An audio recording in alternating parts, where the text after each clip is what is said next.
Hi students, in the previous class we discussed how the very dilute glomerular filtrate is forming into hypertonic urine. Yesterday what we discussed in the glomerular region per day approximately 180 liters of glomerular filtrate is forming. But finally at the end of per day, an healthy person excretes only 1.5 liters of only 1 to 1.5 liters of urine. During passing through the different parts of the nephron, most of the glomerular filtrate is absorbed back. Again at the same time the glomerular filtrate is very dilute. It is hypotonic to blood and body fluids, but while coming into the collecting duct it is becoming several fold concentrated compared to the glomerular filtrate. That is happening because of selective reabsorption taking place in the different parts of the nephron, tubular secretion. But that is not sufficient for the formation of this tubular filtration. Why not sufficient? Here once recapitulate the yesterday's class. When passing through the descending limb, some amounts of water diffusing into the medullary fluid. At the same time, when from the collecting duct also some percentage of water entering into medullary fluid. Now the medullary fluid is becoming dilute, it is becoming hypotonic. In the collecting duct, even if the hypertonic urine forms, again there is a possibility of water entering back into the collecting duct. Always water moves from which side to which side? Hypo to hyper. That is from more potential to what? Less potential. Means if the hypertonic urine has to be formed, if that has to be excreted, this medullary fluid concentration should remain unaltered. Again it should be brought down to normal. Then only the hypertonic urine is formed and eliminated. Here how this is possible? Because we are maintaining of medullary fluid concentration at constant level. How it becomes possible? Because of counter flow. What is counter flow? Reversal flow. Here if you take the glomerular filtrate, the renal fluid is passing downwards in the descending limb, upwards in the ascending limb. Again in the collecting duct downward. It is a counter flow. The same time the vasa recta, it is a Henle's loop that forms in a loop-like structure or loop-like structures. Means in the vasa recta of descending limb, the blood is flowing from outside to inside, but in the vasa recta of ascending limb it is flowing from inside to outside. That is also counter flow. Because of this counter flow, opposite flow of blood and renal fluid, continuously 2 cycles gets operated. That 2 cycles are, one is NaCl cycle, another urea cycle. Already we discussed in the previous class when glomerular filtrate is passing through the ascending limb, at the lower segment of ascending limb, the NaCl by passive transport, at the upper segment by active transport, diffusing into the medullary fluid and thereby increasing the medullary fluid concentration up to some extent. Again that NaCl enters back, diffuses into the vasa recta of descending limb, again flowing like this, again here discharge, and again entering into the medullary fluid, again a continuous cycle is maintained. Continuous cycle between the ascending limb, vasa recta of descending limb, again ascending limb, a continuous cycle. That increases the medullary fluid concentration to some extent. This is one cycle. Another is also known to us. When passing through the collecting duct, little amounts of urea by passive transport,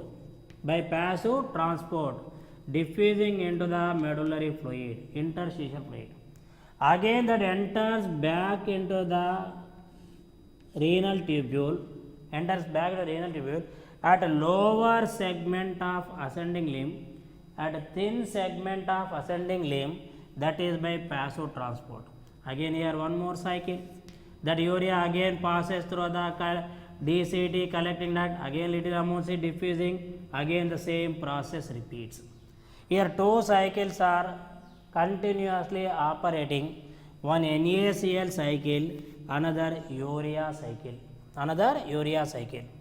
These two cycles are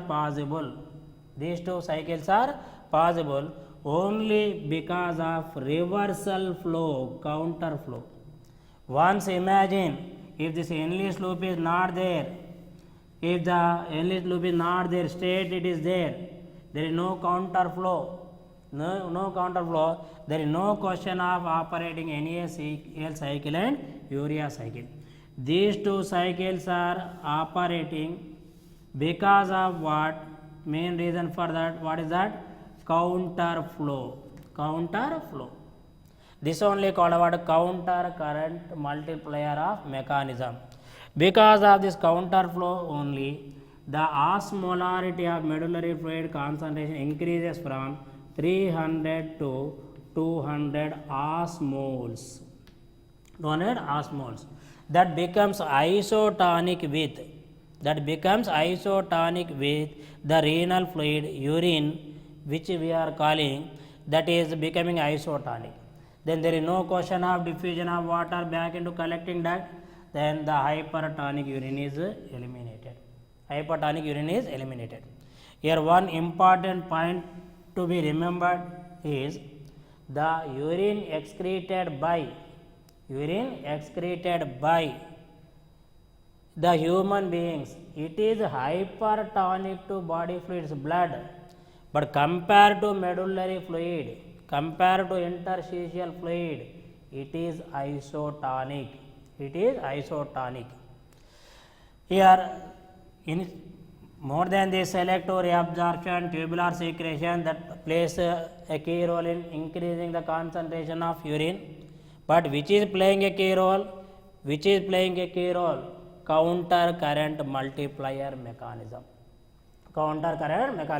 This counter current multiplier mechanism only keeps the medullary fluid concentration unaltered, makes the medullary fluid concentration isotonic with the urine present in the collecting duct. Then hypertonic urine is excreted. Okay, students. Now this is very, very important. Two cycles are operating here, NaCl cycle and urea cycle. Then finally in the collecting duct, the urine is forming. That urine discharges all the collecting ducts in one medullary pyramid, forming into what? A network of tubules, that is well known as, what is that network? Ducts of Bellini, and that is discharged onto renal papilla and into the calyx region, pelvis region. From this pelvis region via ureters, taken to what? Urinary bladder, where it is temporarily stored. Here coming to urinary bladder, it is a pear-shaped sac-like structure lying ventral to the rectum. It stores the urine temporarily. It is a highly distensible sac-like structure. In the walls of urinary bladder and urethra, a specialized epithelium is present, that is called what? Transitional epithelium. that is called as transitional epithelium. Because of this transitional epithelium only, the urinary bladder becomes highly distensible and it is capable of storing more as urine possible. Then whenever the urinary bladder is filled with urine, it is expelled to outside. Expulsion of urine to outside is called what? Micturition. That is called what? Micturition. Here two sphincters, one internal urethral sphincter, one external urethral sphincter, already we discussed. This is with what? Smooth muscles, involuntary, and this is with what? This is with what? Striated muscles. Striated muscles. Whenever the urinary bladder is completely filled with urine, that exerts a pressure on the walls of urinary bladder. Exerts a pressure on the walls of urinary bladder. This pressure was detected by stretch receptors. This pressure was detected by stretch receptors. This stretch receptors take that information to what? Brain. Carry that in what? Brain. And from the brain, in the brain, interpretations are made. Informations are passed to the muscles of urinary bladder. That leads to what? Simultaneous contraction of smooth muscles of urinary bladder. Simultaneous contraction of muscles of urinary bladder. Relaxation of sphincter muscles. Automatically the urine is expelled to outside. It is called as micturition reflex. That micturition reflex includes what? Complete pressure on the walls of urinary bladder. Detected by stretch receptors. What are the receptors here? Stretch receptors. That takes the information towards central nervous system. Their interpretations are made and motor impulses are passed toward muscles of urinary bladder. That motor impulse results in what? Simultaneous contraction of urinary bladder muscles, relaxation of sphincter muscles. This expulsion of urine to outside, it is called as micturition. Then composition of urine. The urine excreted by human beings is slightly acidic. pH is more, it is somewhat 6.4, like 6.0 to 6.4, slightly acidic. It is pale yellow colored. It is straw colored, pale yellow colored. Pale yellow color of urine is because of urochrome pigment. This is also synthesized in the liver from the hemoglobin of outdated RBC. Same like biliverdin, bilirubin, urochrome. These are the pigments synthesized in the liver from the hemoglobin of outdated RBC. Biliverdin gives color to the feces, whereas urochrome gives color to the urine. Per day, a healthy person excretes 1 to 1.5 liters of, already that we discussed. In this, 96% of water only present. Remaining 2% urea present, ureotelic, and in the remaining 2% some other products like creatinine, little amounts of uric acid also present. Uric acid, phosphates also are present. 96% of water only present. 96. Approximately by every day 20 to 25 grams of urea is eliminated from the body. Little amounts of urea also retained in the body, in the kidneys, to maintain osmolarity of medullary fluid, that already we discussed under counter current multiplier mechanism. counter current multiplier mechanism. Then coming to here, creatinine, which is an A threshold substance, from where it is produced? It is excreted along with the urine. Already we discussed in the muscle. In the muscle, for primary energy source is ATP. It is converted to ADP plus inorganic phosphate. This ADP combines with muscle phosphogen, phosphocreatinine. Phosphocreatinine in the presence of creatinine enzyme. Again the ATP is resynthesized plus creatinine is formed. Creatinine, that creatinine only eliminated out along with the urine, means that is forming in muscle. Then what about this uric acid? What about this uric acid? From where it is produced? It is a product of purine metabolism. This uric acid is the product of what? Purine metabolism. Purine metabolism. You remember that point also. The urine expelled by human beings is pale yellow colored. That is because of urochrome. Because of urochrome. And it is slightly acidic in nature. The mammalian urine is hypertonic to blood, but isotonic to medullary fluid. 96% of it is water only. Remain 2% of urea, other 2% uric acid, creatinine like components. Okay, students, it is clear. Then coming to hormonal control of this osmoregulation. Hormonal control of this osmoregulation. Which hormones regulates this osmoregulation? Formation of hypertonic urine and balancing of blood, maintenance of equilibrium of ionic equilibrium in the blood. Here several hormones like ADH, also called as vasopressin, Next what? Aldosterone, it is a mineralocorticoid. Third, atrial natriuretic peptide hormone. These three hormones plays a key role in maintaining osmoregulation. Coming to ADH, ADH means what? Antidiuretic hormone.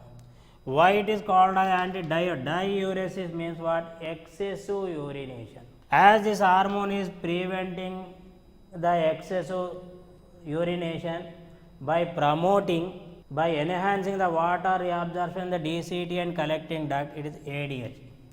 As it also brings, it is a vasoconstrictor. It brings constriction in the glomerular capillaries. That's why called what? Vasopressin.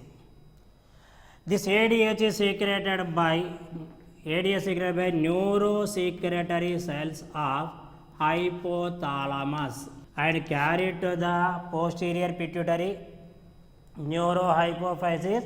There it is stored, and whenever required it is released. Then coming to aldosterone, it is a mineralocorticoid. It is secreted from the cells of adrenal cortex. For this, a RAS mechanism operates. Again we will discuss. RAS mechanism operates. Atrial natriuretic peptide hormone, it is secreted by endothelial cells of walls of right auricle. Atrial natriuretic hormone. Then coming to first ADH, how it regulates the osmoregulation. How it regulates? Whenever more and more urine is excreted, very dilute urine is excreted, as a result what happens? The blood becomes colloidal.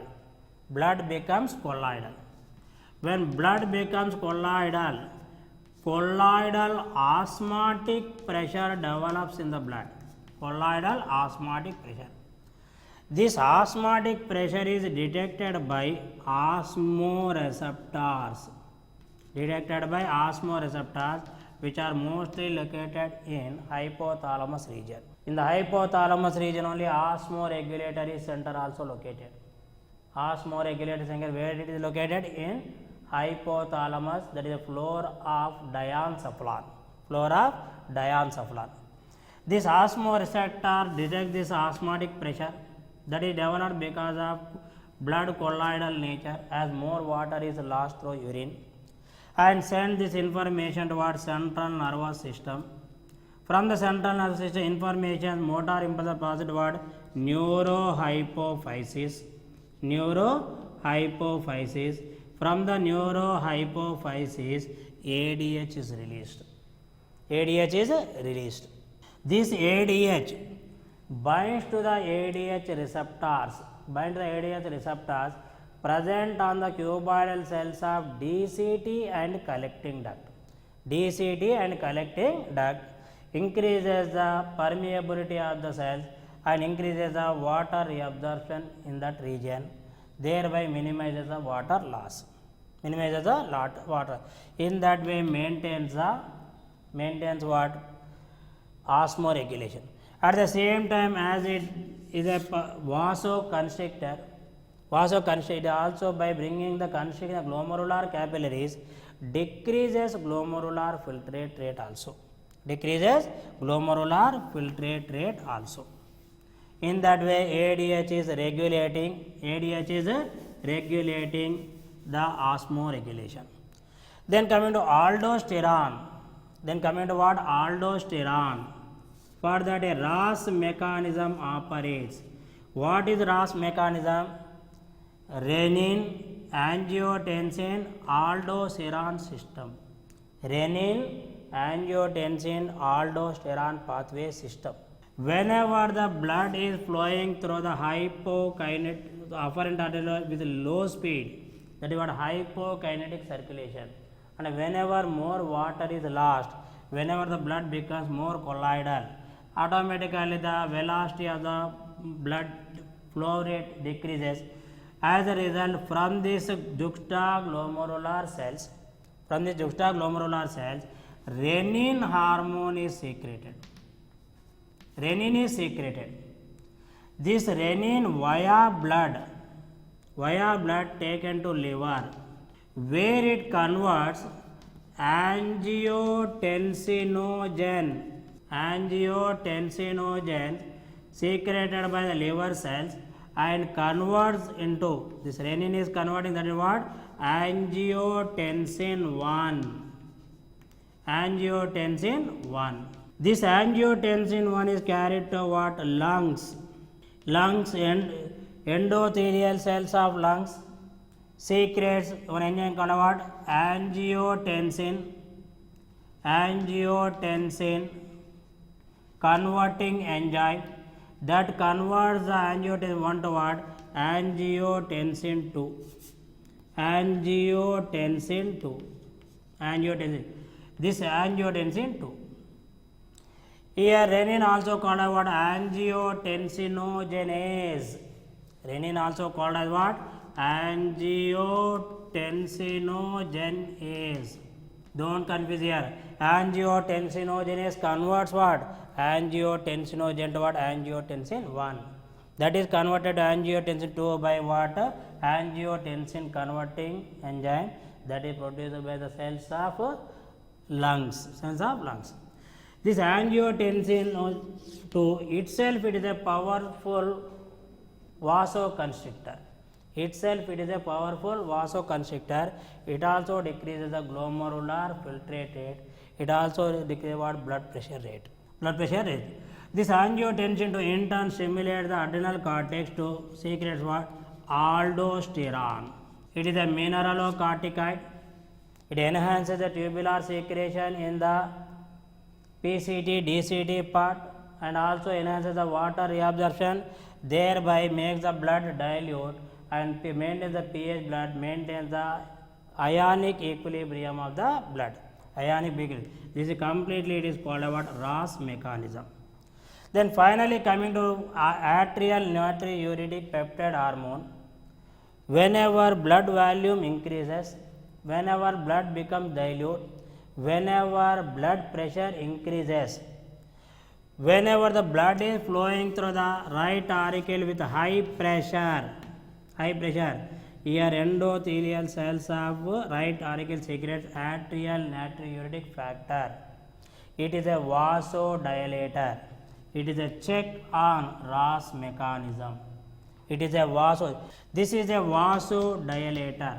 It is a check on Ross mechanism. It enhances the water loss. It enhances glomerular filtration. Thereby blood becomes again normal. Constant pH will be maintained.